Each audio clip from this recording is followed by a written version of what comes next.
Welcome to M365 Professional Videos. If you're into use Microsoft 365 productivity, then you're in the right place.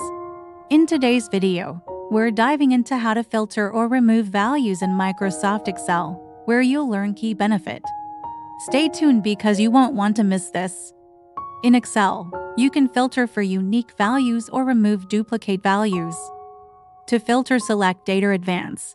Select the filter list in place. Select Unique Records Only and select OK. Select Data Cleared to remove the filter before you remove duplicates. It's a good idea to copy the original cells to another worksheet. Select Data. Remove duplicates. Select the columns that contain duplicates. Select OK. And check your results.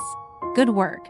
Filtering and removing values in Microsoft Excel helps keep your data clean, organized, and relevant, whether you're working with a small list or thousands of rows.